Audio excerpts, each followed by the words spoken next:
क्या आपको कभी ऐसा लगता है कि दिन भर बहुत काम किया, लेकिन असली काम जो आपके सपनों को सच कर सकता था वो कहीं खो गया? इमेजिन कीजिए अगर आप हर दिन सिर्फ 3-4 घंटे ऐसे काम कर पाएं जिसमें कोई डिस्ट्रैक्शन न हो तो आपकी लाइफ कैसी बदल जाएगी। क्या आपने कभी सोचा है कि दुनिया के सबसे सफल लोग, चाहे वो साइंटिस्ट हो, आर्टिस्ट हो या एंटरप्रेन्योर, आखिर कैसे इतना ज्यादा अचीव कर लेते हैं? मैंने भी कई बार ये सोचा है और मेरी एक दोस्त ने तो यहाँ तक कह दिया था, यार दिन भर नोटिफिकेशंस, व्हाट्सएप, इंस्टाग्राम, ईमेल्स, असली काम तो रात को याद आता है। क्या आपके साथ भी ऐसा होता है? कमेंट में बताइए आपकी सबसे बड़ी डिस्ट्रैक्शन क्या है। आज की इस समरी के एंड तक आप जानेंगे कि कैसे आप अपनी लाइफ का मकसद ढूंढ सकते हैं और हर दिन को मीनिंगफुली जी सकते हैं। हेलो दोस्तों, मैं हूं अनिल और आप देख रहे हैं ग्रो विद स्कारसा, प्रैक्टिकल स्किल्स का देसी अड्डा, जहां हर वीडियो बनाता है आपको पहले से ज्यादा स्मार्ट, प्रोडक्टिव और सक्सेसफुल।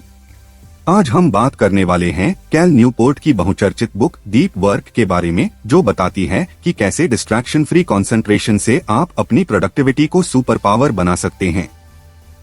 कैल न्यूपोर्ट एक कंप्यूटर साइंस प्रोफेसर हैं जॉर्जटाउन यूनिवर्सिटी में। उन्होंने ये किताब 2016 में लिखी थी, जब वो खुद डिजिटल डिस्ट्रैक्शंस से लड़ रहे थे। कैल कहते हैं, deep work is the super power of the 21st century. Cal Newport की इस किताब की अब तक लाखों कॉपीज बिक चुकी हैं और ये किताब हर उस इंसान के लिए है जो अपनी लाइफ में कुछ बड़ा अचीव करना चाहता है। तो आइए डाइव करते हैं इस बुक के कोर आइडियाज में। Core idea 1, deep work versus shallow work. पुस्तक के अनुसार डीप वर्क वो है जिसमें आप पूरी तरह डूब जाते हैं, जैसे बच्चा जब अपनी फेवरेट ड्राइंग बना रहा होता है तो उसे दुनिया की कोई खबर नहीं रहती। वहीं शैलो वर्क वो होता है जिसमें आप बार बार ध्यान भटकाते हैं, जैसे ईमेल्स चेक करना या व्हाट्सएप मैसेजेस पढ़ना। लेखक कहते हैं, अगर आप शैलो वर्क में फंसे रहेंगे तो आपकी असली ग्रोथ रुक जाएगी। मैंने भी जब अपनी पहली जॉब शुरू की थी तो दिन भर ईमेल्स के चक्कर में असली काम मिस कर देता था। रोज कम से कम 3 घंटे का टाइम ब्लॉक डीप वर्क के लिए रखिए। उस दौरान फोन साइलेंट कर दीजिए और सिर्फ एक ही काम करिए। डीप वर्क आपकी प्रोडक्टिविटी का मैजिक फॉर्मूला है। और अगर आप चाहें तो शैलो वर्क को कम करके डीप वर्क को डेली रूटीन बना सकते हैं। ऑथर कहते हैं, यह सिर्फ थ्योरी नहीं, यह एक स्किल है और स्किल प्रैक्टिस से बनती है। आप डीप वर्क हैबिट्स ऐसे बना सकते हैं, डिसाइड फर्स्ट कि आप कौन सा टाइम हर दिन डेडिकेट करेंगे। क्रिएट रिचुअल, जैसे आराम से बैठना, phone silent, gentle music. Set duration, चाहे 30 मिनट या 1 घंटे, कैलेंडर ब्लॉक की तरह। एंड यूज ग्रैंड जेस्चर, कुछ symbolic action like closing door या लैपटॉप ऑन स्टैंड। आपकी लाइफ में शैलो वर्क कौन सा है? कमेंट में लिखकर बताइए। Core idea 2, deep work is rare and valuable. पुस्तक कहती है, आज की दुनिया में डीप वर्क करना रेयर है क्योंकि हर जगह डिस्ट्रैक्शंस हैं, लेकिन यही स्किल सबसे वैल्यूएबल है। जैसे गोल्ड रेयर होता है वैसे ही डीप वर्क रेयर है और इसकी वैल्यू भी उतनी ही ज्यादा है। मेरी एक दोस्त जो कंटेंट राइटर है, उसने जब डीप वर्क करना शुरू किया तो उसकी राइटिंग क्वालिटी और स्पीड दोनों बढ़ गई। डीप वर्क को अपने डेली स्केड्यूल में सबसे पहले रखिए। सुबह उठते ही सबसे इम्पोर्टेंट काम डीप वर्क मोड में करिए। आपकी सबसे वैल्यूएबल स्किल कौन सी है? आप उसे डीप वर्क से कैसे और बेहतर बना सकते हैं? Core idea 3, deep work hypothesis. Cal Newport लिखते हैं, the ability to perform deep work is becoming increasingly rare at exactly the same time it is becoming increasingly valuable in our economy. मतलब जो लोग डीप वर्क सीख लेंगे वही आगे बढ़ेंगे। जैसे पुराने जमाने में टाइपिंग सीखना जरूरी था, वैसे ही आज डीप वर्क सीखना जरूरी है। सोशल मीडिया और नोटिफिकेशंस को लिमिटेड टाइम के लिए चेक करिए। डीप वर्क के टाइम में एयरप्लेन मोड ट्राई करिए। कमेंट करके बताइए, क्या आप डीप वर्क के लिए फोन एयरप्लेन मोड में डाल सकते हैं? Core idea 4, the 4 philosophies of deep work. पुस्तक के अनुसार डीप वर्क करने के 4 तरीके हैं। पहला, मोनेस्टिक, पूरी तरह से आइसोलेट हो जाइए, जैसे राइटर या साइंटिस्ट। दूसरा, बाय मॉडल, कुछ दिन डीप वर्क, कुछ दिन बाकी काम। तीसरा, रिदमिक, रोज एक ही टाइम पर डीप वर्क। और चौथा, जर्नलिस्टिक, जहां मौका मिले डीप वर्क कर लीजिए। मैंने रिदमिक अप्रोच ट्राई किया था। हर सुबह 8 से 11 बजे तक सिर्फ deep work, result output double हो गया। अपनी लाइफ के हिसाब से कोई भी फिलॉसफी चूज करिए, लेकिन कंसिस्टेंसी रखिए। कौन सा तरीका आपके लिए बेस्ट रहेगा? कमेंट में लिखकर बताइए। Core idea 5 rituals and routines. Cal Newport लिखते हैं, work deeply by building rituals and routines. लेखक कहते हैं, डीप वर्क के लिए रिचुअल्स बनाइए, जैसे एक कप चाय के साथ स्टार्ट करना या स्पेसिफिक जगह पर बैठना। मेरी एक दोस्त जो इलस्ट्रेटर है, वो हमेशा अपनी फेवरेट प्लेलिस्ट लगाकर डीप वर्क करती है।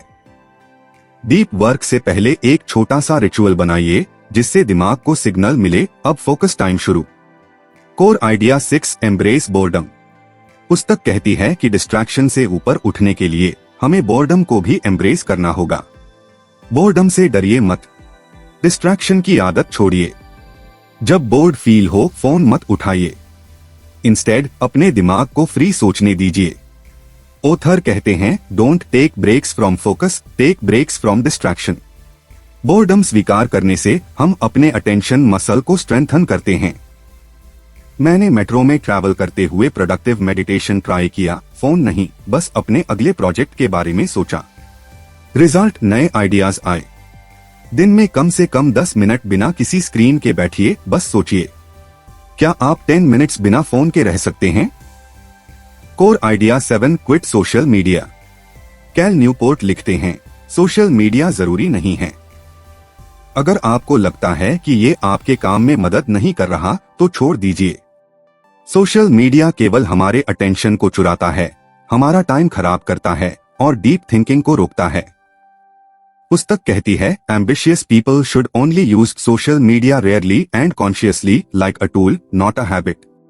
इमेजिन कीजिए, आप हर सुबह उठते हैं और व्हाट्सएप या इंस्टाग्राम नहीं खोलते, बजाय इसके आप एक आर्टिकल पढ़ते हैं या कुछ लिखते हैं, तो आपका ब्रेन रिफ्रेश रहता है। मेरी एक दोस्त साक्षी ने सोशल मीडिया यूज बंद किया। उसके राइटिंग और फोकस में इतना पॉजिटिव चेंज आया कि उसकी एसेज टॉप स्कोरिंग पाने लगी। पुस्तक में कहा गया है कि हमें सोशल मीडिया को बंद नहीं करना, बल्कि उसका एक सिंपल शेड्यूल सेट करना है, जैसे किसी वैल्यूएबल टूल की तरह। I will check social media only on weekends at 5 PM for 15 minutes. Pause करके सोचिए, क्या आपने कभी यह सोचा है, यह टूल मेरी फोकस करने में हेल्प कर रहा है या डिस्ट्रैक्ट कर रहा है? Core idea 8 drain the shallows. पुस्तक कहती है, शैलो वर्क वो टास्क्स हैं जो ज्यादा थॉटफुल नहीं होते, जैसे email checking, routine paper work, unnecessary meetings, social media scrolling. Shallow work को मिनिमाइज करिए। मैंने अपने ऑफिस में नो मीटिंग मॉर्निंग्स शुरू किया था। रिजल्ट, डीप वर्क के लिए ज्यादा टाइम मिला। शैलो टास्क्स को एक साथ बैच करिए और डीप वर्क के लिए अलग टाइम ब्लॉक करिए। ठीक वैसे ही जैसे एक स्कूल टीचर हर दिन 2 घंटे डीप प्लानिंग और रिफ्लेक्शन करती है और ईमेल्स मॉर्निंग या इवनिंग में एक ही सेशन में करती है। क्या आपका कैलेंडर डेली डीप सेशन और शैलो सेशन को क्लियरली अलग करता है? Core idea 9 schedule every minute. Cal Newport लिखते हैं, टाइम ब्लॉकिंग यानी हर घंटे को स्पेसिफिक काम के लिए तय कर देना हेल्पफुल होता है, फोकस और अकाउंटेबिलिटी के लिए। इमेजिन कीजिए, आप स्कूल फीस भरने, होमवर्क, स्पोर्ट्स और पढ़ने का समय पहले से डिसाइड कर लेते हैं, तो आप बिना कंफ्यूजन और गिल्ट के काम कर सकते हैं। मेरी मम्मी ने अपनाया टाइम ब्लॉकिंग। रात में 10 मिनट कैलेंडर देखकर नेक्स्ट डे प्लान कर लेती हैं। उससे उन्हें वक्त मिल गया पर्सनल हॉबी और रिलैक्सेशन के लिए भी। पुस्तक लिखती है, if it is not in the calendar, it will never get done. यही time blocking deep work space भी सिक्योर करती है। आप अगले हफ्ते का स्केड्यूल कैसा चाहेंगे? क्या उसमें थोड़ा डीप फोकस टाइम ऐड किया जा सकता है? कोर आइडिया 10 लर्न टू से नो। कैल न्यूपोर्ट कहते हैं, हमारे सोशल कमिटमेंट्स और डिस्ट्रैक्शंस इसी नो नहीं कहने की वजह से बढ़ जाते हैं। Clarity about what matters provides clarity about what does not. Imagine कीजिए, आपको कोई पार्टी या प्रोग्राम में इनवाइट करता है, लेकिन आपको डीप लर्निंग सेशन के लिए इवनिंग बचाना है, तो आप पोलाइटली कहिए, मैं इस बार रिग्रेटफुली शामिल नहीं हो पाऊंगा क्योंकि मुझे अपनी कमिटमेंट के लिए टाइम चाहिए। मैंने खुद अपनी एक कमिटमेंट मिस की थी, लेकिन जब मैंने नो कहा, मैंने खुद को प्रायोरिटीज से जोड़े रखा और मैंने महसूस किया कि सेल्फ रिस्पेक्ट भी बढ़ा। आप अपने कौन से कमिटमेंट्स से नो कहना चाहेंगे ताकि वो आपके डीप फोकस की जगह न लें? Core idea 11, execute like a business. Cal लिखते हैं, वर्क को ऐसे ट्रीट करना चाहिए जैसे प्रोफेशनल कंपनी ट्रीट करती हैं, मतलब रियल मेट्रिक्स, रिव्यूज और बाउंड्रीज। पुस्तक कहती है, if your deep work is an investment in your future, then track, reward and optimise it like a business investment. Imagine कीजिए, आप हर डीप सेशन का समय नोट करते हैं, जैसे today I did 2 hours deep coding, और फिर वीकली रिव्यू में इसे सेलिब्रेट करते हैं। मेरी फ्रेंड शीतल कोडिंग बूट कैंप में हर दिन 2 घंटे डीप प्रैक्टिस करती है। हर संडे आफ्टरनून वो परफॉर्मेंस रिव्यू करती है और फिर उसे रिवॉर्ड्स जैसे इवनिंग ट्रीट से मोटिवेट करती है। पॉज करके सोचिए, आप नेक्स्ट संडे को अपने लास्ट वीक के डीप टाइम का स्कोर कैसे चेक करोगे? Core idea 12, make grand gestures. लेखक कहते हैं, कभी कभी बड़ा स्टेप लेना पड़ता है, जैसे एक वीकेंड सिर्फ डीप वर्क के लिए डेडिकेट करना या नया एनवायरनमेंट चूज करना। एक बार मैंने कैफे में बैठकर पूरा दिन सिर्फ एक प्रोजेक्ट पर काम किया, आउटपुट अमेजिंग था। कभी कभी अपने कंफर्ट जोन से बाहर निकलकर डीप वर्क ट्राई करिए। पॉज करके सोचिए, आपने कभी ग्रैंड जेस्चर किया है डीप वर्क के लिए?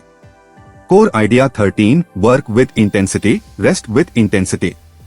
कैल न्यूपोर्ट लिखते हैं, डीप वर्क के बाद प्रॉपर रेस्ट जरूरी है। जैसे बैटरी चार्ज करते हो, वैसे ही दिमाग को भी रिचार्ज करना जरूरी है। एक एथलीट बिना रेस्ट के प्रैक्टिस करता रहे तो उसका परफॉर्मेंस गिर जाएगा, पर अगर वो नींद, न्यूट्रिशन और रिलैक्सेशन टाइम देता है तो उसका स्टैमिना बढ़ता है। मैंने देखा है, जब मैं प्रॉपर रेस्ट लेता हूँ तो अगला दिन और प्रोडक्टिव होता है। पुस्तक कहती है, to produce at your peak level you must work for extended periods with full concentration, then you must rest. Pause करके सोचिए, क्या आप अपने डेली रूटीन में एक टाइम सेट कर सकते हैं जब आप प्योरली रेस्ट करें? कोर आइडिया 14, एम्ब्रेस अ क्राफ्ट्समैन माइंडसेट। न्यूपोर्ट कहते हैं, वर्क की क्वालिटी तभी आती है जब हम उसकी कला और स्किल से जुड़ते हैं। अगर हम अपने वर्क को सिर्फ टास्क स्तर पर देखें तो हम कभी इंस्पिरेशनल नहीं बन पाएंगे, पर अगर हम उसे स्किल और आर्टिस्ट्री पर्सपेक्टिव से देखें तो हम और बेहतर परफॉर्म करेंगे। इमेजिन कीजिए, a student who thinks I am just studying maths versus I am mastering maths problem solving. मेरी एक फ्रेंड प्रिया ने अपनी स्केचिंग को आर्ट स्किल समझा। उसने हर डिटेल सीखने की कोशिश की और उसके स्केचेस गैलरी में एग्जिबिट हुए। क्या आप अपने किसी करंट टास्क को आर्ट की तरह देख सकते हैं? यदि हाँ तो कमेंट में लिखकर सबके साथ शेयर कीजिए। जैसे मैंने पहले कहा था, डीप वर्क आपकी प्रोडक्टिविटी का सीक्रेट है। अगर आप रोज थोड़ी देर भी डिस्ट्रैक्शन फ्री काम करेंगे तो आपकी स्किल्स, आउटपुट और सेटिस्फैक्शन तीनों बढ़ जाएंगे। फिर से याद दिला दूं, डीप वर्क रेयर है, वैल्यूएबल है और पॉसिबल है, बस थोड़ी प्लानिंग, रिचुअल्स और डिसिप्लिन चाहिए। तो दोस्तों, आज आपने सीखा डीप वर्क क्या है और क्यों जरूरी है, शैलो वर्क से कैसे बचें, रिचुअल्स, रूटीन्स और फिलॉसफीज का इस्तेमाल कैसे करें, सोशल मीडिया डिटॉक्स और बोर्डम एम्ब्रेस करने के फायदे और डीप वर्क के बाद रेस्ट का importance. If you want to stand out in a distracted world, learn to focus deeply, यानी अगर आप दुनिया में अलग दिखना चाहते हैं तो गहराई से काम करना सीखिए। अगर आपको ये समरी पसंद आई हो तो वीडियो को लाइक करें, शेयर करें और चैनल को सब्सक्राइब करना न भूलें। साथ ही बेल आइकन दबाएं ताकि अगली बुक समरी आप मिस न करें। पॉज करके सोचिए, कौन सा डीप वर्क टिप आप सबसे पहले ट्राई करेंगे? कमेंट में लिखकर जरूर बताइए।